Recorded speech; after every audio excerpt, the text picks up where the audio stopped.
di sini saya akan menjelaskan materi terlebih dahulu.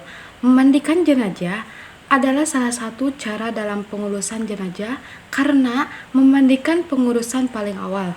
Pertama kali ada saudara kita yang meninggal, pertama menutup matanya karena biasanya terbuka dan mulutnya terbuka, maka kantupkan.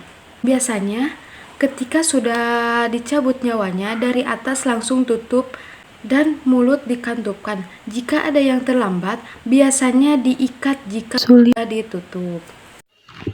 Setelah itu, langsung tutup tubuh si jenazah. Selanjutnya adalah persiapan memandikan. Untuk pertama yaitu melepas pakaian jenazah.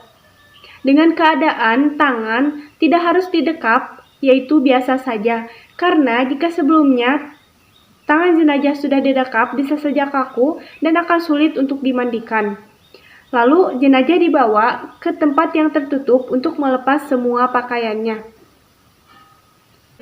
Jika jenazah masih dalam keadaan lemas, maka bisa dilepas pakaiannya dengan cara yang biasa saja, yaitu satu orang memegang kain di bagian atas kepala, satu orang memegang kain di bagian bawah yaitu bagian kaki, dan untuk satu orang lagi yang membuka pakaian si jenazah tersebut. Maka yang melihatnya hanya saja yang membuka pakaian si jenazah.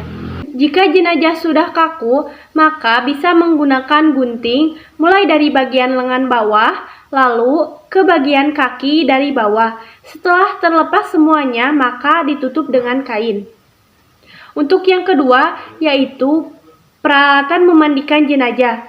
Siapkan 2 buah kain tebal atau kain handuk biasa. 1 buah kain disimpan untuk ganti nanti setelah dimandikan. Yang kedua, 1 buah kain digunakan untuk menutupi jenazah. Untuk memandikan jenazah, gunakan meja yang ada lubang-lubangnya agar kotoran bisa langsung turun ke tanah. Karena jika tidak begini, kotoran bisa saja kemana-mana.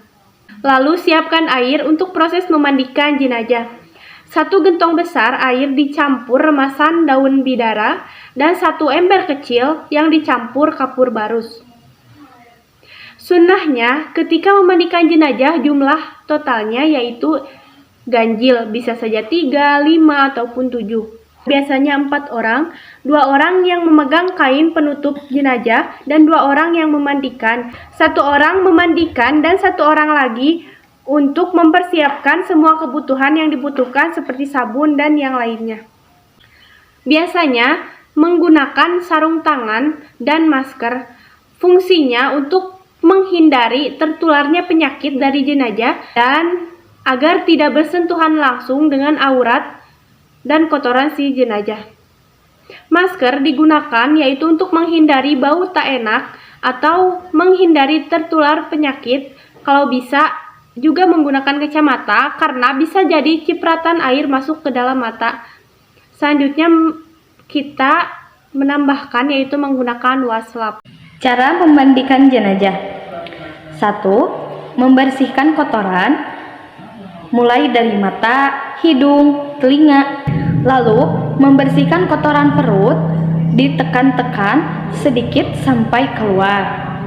Membersihkan bagian dubur dengan handuk waslap. Yang kedua, mewudukan. Basuh bagian yang rukunnya saja.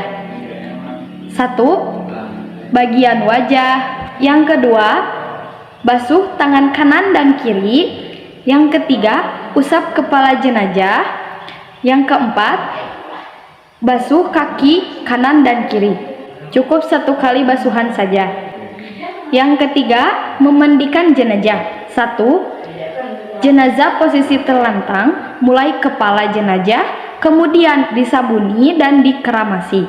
Yang kedua, dimiringkan ke kanan, disiram dan disabuni, serta digosok tiap siraman dihitung. Yang ketiga, kemudian dimiringkan ke kiri, siram, sabuni, dan gosok tiap siraman. Tiap siraman tersebut dihitung. Yang keempat, setelah selesai dibilas semua, siraman dihitung sampai bilangan terakhir. Yang kelima, handuk yang disiapkan sebelumnya dibentangkan di atas jenazah. Handuk yang basah diambil, kemudian jenazah ditutupi dengan handuk yang kering yang membentang di atasnya. Lalu dibawa ke tempat tim yang menyiapkan kapannya.